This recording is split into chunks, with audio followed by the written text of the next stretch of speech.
CMR shopping mall biggest festive dhamaka గంట గంటకు బహుమతులు గెలుచుకోండి. నమస్తే, నేను విజయ్. ఈ నెల 3వ తారీఖున పవన్ కళ్యాణ్ వారాహి సభలో ప్రసంగించబోతున్నారు. ఎన్నికల అనంతరం జరుగుతున్నటువంటి తొలి వారాహి సభ. వారాహి సభలో ముఖ్యంగా వారాహి వాహనం నుంచి ఇప్పటి వరకు పవన్ కళ్యాణ్ గతంలో ఎన్నికల సమయంలో చూడొచ్చు అనేక అస్త్రాలను ఆయన సంధించారు. సో ఇప్పుడు పవన్ కళ్యాణ్ అదే వారాహి వాహనం నుంచి ఏం మాట్లాడబోతున్నారు, ఎలాంటి అస్త్రాలను సంధించబోతున్నారు, దీనిపైన విశ్లేషణ చేయడానికి మనతో పాటు పొలిటికల్ అనలిస్ట్ చందు శ్రీనివాస్ గారు ఉన్నారు. శ్రీనివాస్ గారు నమస్తే. నమస్కారం అండి.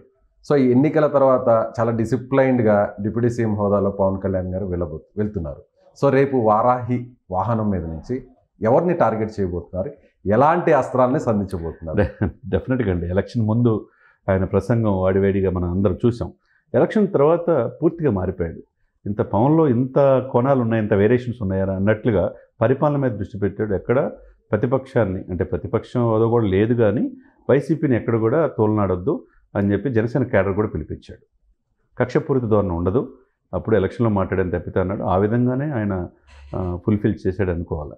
ఏది తీసుకున్నా ఆయన శాఖలన్నీ కూడా గ్రామీణాభివృద్ధి కావచ్చు, పంచాయతీరాజ్ కావచ్చు, సైన్స్ అండ్ టెక్నాలజీ, పర్యావరణం కావచ్చు, ఏది తీసుకున్నా దానికి ఆ పదవికి వనే తెచ్చాడు అనుకోవాలి. గత ఎన్నికల సమయంలో వారాహి యాత్ర ఎంత పవర్ఫుల్గా జరిగిందో మనకు తెలుసు. అవును, వారాహి వెహికల్ మీద నుంచి ఆయన ప్రతి ఒక్క అంశాన్ని కూడా టార్గెట్ చేశారు. మనకు ముఖ్యంగా వాలంటీర్ల ఇష్యూ కావచ్చు, అక్కడ కాకినాడకి సంబంధించినటువంటి ఎమ్మెల్యే ఇష్యూ కావచ్చు, అలాగే అనేక విషయాల మీద ఆయన లేవనెత్తారు. అలాగే మహిళలకు సంబంధించినటువంటి కిడ్నాపింగ్ జరుగుతుంది, ఇవన్నీ కూడా క్రైమ్ ఇష్యూస్ అంతా కూడా ఆయన లేవనెత్తారు. అయితే ఇప్పుడు మళ్ళీ ఆ వెహికల్ మీద నుంచి ఆయన మాట్లాడబోతున్నారు. అంటే వైసీపీని ఏమైనా టార్గెట్ చేయబోతున్నారా? జగన్మోహన్ రెడ్డి ఏమైనా టార్గెట్ చేసే పరిస్థితి ఉంటుందా? డెఫినెట్గా ఉంటుంది. ఎందుకంటే ఇప్పుడు పరిపాలన పూర్తిగా దృష్టి పెట్టాడు. ఇప్పుడు హిందూ సనాతన సాంప్రదాయం అనేది ఒక చాలా గొప్ప విషయాన్ని లేవనెత్తుకున్నాడు. దానికి ఒక వ్యక్తి పవనే సూటబుల్ సూటబుల్ పర్సన్ పవన్ ఒక్కడే అని చెప్పి దేశవ్యాప్తంగా చర్చకి దారితీశాడు. దానికి తగ్గట్టుగా హిందూ మతానికి అఘోరం జరిగిందనే ఉద్దేశంతో పశ్చాత్తాప దీక్ష ఈ రోజుతో విరమించుకున్నాడు. అందరి తరపున 100 కోట్ల మంది ప్రతినిధిగా ఈరోజు 11 రోజుల నియమ నిబంధనలతో మాలేసుకొని ఈరోజు వెంకటేశ్వర స్వామి సన్నిధిలో ఆ దీక్ష విరమించాడు. ఓకే, ఇక మీద ఏం చేయబోతున్నాడు?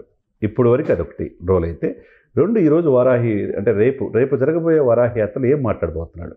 ఈరోజు తిరుమల పూర్తిగా ఏం జరుగుతుంది, అధికారులతో సమావేశాలు ఉన్నాయి.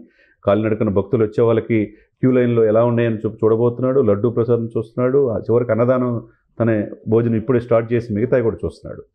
ఈరోజు నైట్ అక్కడ ఉండి రేపు సాయంత్రం అక్కడ బాలాజీ సర్కిల్లో వారాహి సభ జరగబోతుంది. అంటే మీరన్నట్టు గత వారాహి సభల్లో లేవనెత్తిన అంశాలు మిగతా పార్టీలకు ఆ రోజు దశాబ్దాల తరబడి పార్టీలు పరిపాలించిన ఎందుకు లేవనెత్తిన అంశాలని పవన్ కళ్యాణ్ గారు లేవనెత్తారు. ఎందుకంటే కాకినాడ పోర్ట్లో తెలుసు లక్షల టన్నులు ఇతర దేశాలకి, బంగ్లాదేశ్ కావచ్చు, ఆఫ్రికా కంట్రీస్ కావచ్చు, మనకి ఇవ్వాల్సిన, పేదలకు ఇవ్వాల్సిన బియ్యాన్ని సరఫరా చేసేవారు అక్రమంగా.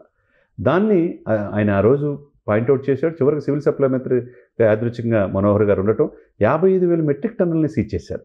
ఇప్పుడు దాని మీద కేసు ఫైల్ అవుతుంది. ద్వారంపూడి చంద్రశేఖర్ రెడ్డి మీద అభియోగాలు ఉన్నాయి.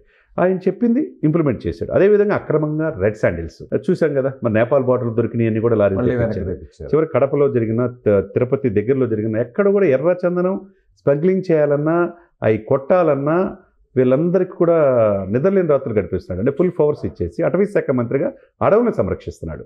ఇకపోతే మూడోది వాలంటీర్ వ్యవస్థల లోపాలు ఎత్తి చూపాడు. వాలంటీర్ వ్యవస్థలు లేకుండానే గత 2 నెలలు, నిన్న 1వ తారీఖు కూడా 3 నెలలు అయితే 3 నెలలు కూడా ఫస్ట్ తారీఖే జీతాలు లేగా వాళ్ళకి. వాలంటీర్లు మట్టున వీళ్ళకి ఎవరికి పెన్షన్దారులకి పెంచిన పెన్షన్ ఇస్తున్నారు. 1వ తారీఖు ఇస్తున్నారుగా, అందులో స్వయంగా సీఎం డిప్యూటీ సీఎం ఇస్తున్నారు. వెళ్ళి నేరుగా ఎక్కడ వాలంటీర్ వ్యవస్థ ఇక్కడ ఏం కనపడతలేదు కదా. అదేవిధంగా 1వ తారీఖు జీతాలు వస్తున్నాయి కదా. మరి ఆ గత 5 సంవత్సరాలు వాళ్ళు ఏం చేయలేకపోయారు? వాలంటీర్ వ్యవస్థలు ఉంటేనే మేము చేయగలిగా ఉన్నారు. వాలంటీర్ వ్యవస్థ లేకుండా లోపాలని లేవనెత్తాడు. ప్రభుత్వానికే వీళ్ళు పనిచేస్తున్నారు తప్పితే వాలంటీర్ వ్యవస్థ చట్టబద్ధత దాంట్లో లోపాలని లేవనెత్తిన అంశాన్ని పవన్ కళ్యాణ్ గారే ఈరోజు అవసరం లేదని అనిపించింది. ఇంకొకటి మహిళల అదృశ్యం, అది కీలకమైంది. 30,000 మంది ఆడపిల్లలు అదృశ్యం అయ్యారన్నారు. మరి ఎందుకు గత 9 నెలల్లో లాస్ట్లో కూడా ప్రభుత్వం పట్టించుకోలేదు? ఒక అమ్మాయి 9 నెలలు మిస్ అయిన అమ్మాయిని 9 రోజుల్లో పవన్ కళ్యాణ్ గారు డిప్యూటీ సీఎం అయిన తర్వాత తేజస్విని అనుకుంటా విజయవాడ మాచవరం పోలీస్ స్టేషన్లో అమ్మాయిని తీసుకొచ్చారు. మరి గత 5 సంవత్సరాల్లో ఎంతమంది ఆడపిల్లలు వెళ్ళిపోయారు అనేది దానికి ఇంతవరకు కూడా ఎక్స్ప్లెనేషన్ ఇవ్వాలి. ఏదైతే ప్రధాన అంశాలని ఆయన దృష్టిలో పెట్టుకున్నాడు ఆ విధంగానే ముందుకు వెళ్తున్నాడు. ఇప్పుడు రేపు జరగబోయే వారాహి సభలో ఈ 100 రోజుల పరిపాలన మీద ప్రభుత్వం ఏం చేసింది, ఎంత ప్రజలకు దగ్గర అయింది అనేది చెప్పొచ్చు. ఒకటి అంటే సనాతన ధర్మానికి సంబంధించినటువంటి ఇష్యూ మీదే మాట్లాడతారా? ఎందుకంటే తిరుమలలో ఆయన పర్యటన తర్వాత జరుగుతున్నటువంటి తిరుపతిలో జరుగుతున్న సభ, లేదంటే పొలిటికల్ అంశాలు కూడా ఏదైనా వచ్చే అవకాశం ఉంది? డెఫినెట్గా ఉంటాయి. తిరుమలలో పొలిటికల్ మాట్లాడకూడదు, కానీ ఓన్లీ సనాతన సంప్రదాయం. తిరుపతి కాబట్టి తిరుపతిలో ఉంటుంది. తిరుపతి ఆల్రెడీ కన్సల్ట్ ఎమ్మెల్యే అరణ్య శ్రీనివాసులు జనసేన ఎమ్మెల్యే. గతంలో 5 సంవత్సరాలు ఏం జరిగింది తిరుపతి, ఆ యొక్క అర్బన్ తుడాలో ఏం అవినీతి ఆరోపణలు వచ్చినాయి, అంతకుముందు పరిపాలించిన వాళ్ళు ఎమ్మెల్యేలు, తుడా చైర్మన్లు అని అవి కూడా లేవనెత్తున్నారు. ప్రపంచంలో ఆధ్యాత్మిక నగరంగా విరాజిల్లుతున్న తిరుపతి పవిత్రని కాపాడుకోవాలి కదా. అటువంటి తిరుపతిలో వారాహి సభ పెట్టి ఒకవైపు హిందూ సనాతన సంప్రదాయంతో పాటు అక్కడ జరుగుతున్న దాని మీద సెంట్రల్ లెవెల్లో బోర్డు వేయాలని మోదీ గారి దృష్టికి తీసుకొస్తాననే విషయాన్ని చెప్తాడు డెఫినెట్గా. ఇది ఆల్రెడీ వాళ్ళ దగ్గర ఉంది, కేంద్ర హోంశాఖ. దాని మీద నివేదికలు తయారవుతున్నాయి.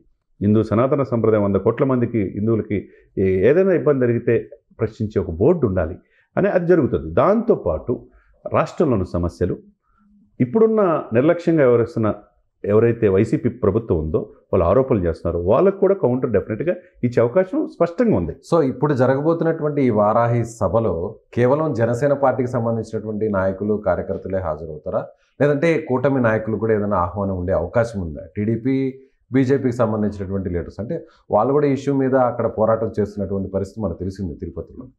యాజ్ ఎ డిప్యూటీ సీఎంగా ఆయన మొక్కు తీర్చుకొని ఆ హోదాలో ఆయన చేయాల్సింది అక్కడ ప్రక్షాళన, తిరుమల తిరుపతి ప్రక్షాళన ఏ విధంగా చేయాలనేది ప్రభుత్వానికి సూచనలు, అధికారులకు సూచనలు ఇవ్వబోతున్నాడు. నెక్స్ట్ చంద్రబాబు నాయుడు దృష్టికి తీసుకురాబోతున్నాడు.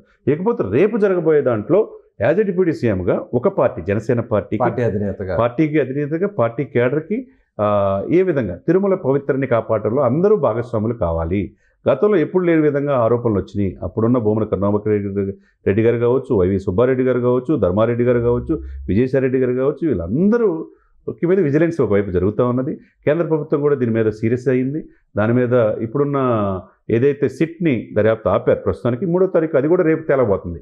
రేపు మార్నింగ్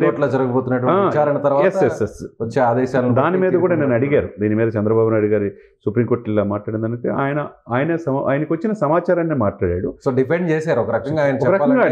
ఖచ్చితంగా కూటమి నాయకుల మధ్య మైత్రి అనేది ఖచ్చితంగా కనిపిస్తుంది. అరమరికలు ఎక్కడ లేవు. ఇక్కడ ఆయనకున్న సమాచారాన్ని చెప్పాడు అన్నాడు. సీఎం హోదాలో ఆయన చెప్పొచ్చు, కానీ అది పొలిటికలైజేషన్ చేయకూడదు అని, రాజకీయం చేయకూడదని సుప్రీంకోర్టు అనింది. దానికి ఏదైనా జడ్జిమెంట్ అనేది రేపు 3వ తారీఖు వాళ్ళు ఏం చెప్తారని ఎదురు చూస్తున్నారు. రేపు ఉదయం తెలియచ్చు, రేపు సాయంత్రం దాన్ని బట్టి మాట్లాడే ప్రసంగం కూడా దాన్ని బట్టి ఆధారపడి ఉంటుంది. ఏదేమైనా కానండి, రాజకీయాలు హుందాగా ఉండాలి, కక్షపూరిత ధోరణిలో ఉండకూడదు, ప్రజలకు మేలు చేయాలి. అది పరమ పవిత్రమైన తిరుపతిలో ఏం చెప్పబోతున్నాడు రేపు అంటే ఇప్పటివరకు ఒక లెక్క, ఈ 100 రోజుల పాలనలో ఒక లెక్క, రేపు వారాహి సభలో ఇంకొక లెక్క అన్నట్టుగా ఉండొచ్చు. డెఫినెట్గా ఉంటుంది. ఆయన నాట్ ఓన్లీ ఇప్పుడు ఆంధ్రప్రదేశ్, నేనైతే ఆంధ్రప్రదేశ్కి అనుకోట్లా, ఒక దక్షిణ భారతదేశంలో ఒక గొప్ప హిందూ సనాతన సాంప్రదాయాన్ని కాపాడే గొప్ప యోధుడిగా కనపడుతున్నాడు పవన్ కళ్యాణ్ గారు. కాబట్టి అందరి చూపు ఆయన వైపే ఉంది. రేపు ఏం మాట్లాడతారనేది మొత్తం మీడియాతో పాటుగా మేధావులు, విఘ్నుల యొక్క ఆలోచనలు కూడా రేపు ఏం మాట్లాడబోతున్నాడు అనేది ఉంది. కాబట్టి మనం ఒకవైపు దేశానికి దిశ చూపించే హిందూ సనాతన సాంప్రదాయాన్ని కోసం ఏం చేయబోతున్నాడు, నెక్స్ట్ ప్రభుత్వం అనేక మన్నలు పొంది 164 సీట్లు, 21 ఎంపీలు వచ్చిన ఈ ప్రభుత్వం, ఈ కూటమి ఏం చేయబోతుంది అనేది అది డిప్యూటీ సీఎంగా ఆయన చెప్పే అవకాశాలు స్పష్టంగా ఉన్నాయి. Right sir. సో రేపు పవన్ కళ్యాణ్ వారాహి వెహికల్ మీద నుంచి వారాహి సభలో ఎలాంటి అస్త్రాలను సంధించబోతున్నారు, ముఖ్యంగా ఇప్పటివరకు 100 రోజుల పాలనలో ఎలాంటి పాలన జరిగింది, అదేవిధంగా తిరుమలలో జరుగుతున్నటువంటి కొన్ని అక్రమాలకు సంబంధించినటువంటి ప్రక్షాళన మీద కూడా తమ ప్రభుత్వం తీసుకున్నటువంటి నిర్ణయాల మీద కూడా పవన్ కళ్యాణ్ ప్రసంగించే అవకాశం ఉందని పొలిటికల్ అనలిస్ట్ చంద్ర శ్రీనివాస్ గారు చెప్తున్నారు. Thank you so much. Suman టీవీలో మీ పర్సనల్ అండ్ బిజినెస్ ప్రమోషన్స్ కోసం కింది నెంబర్కి కాంటాక్ట్ చేయండి.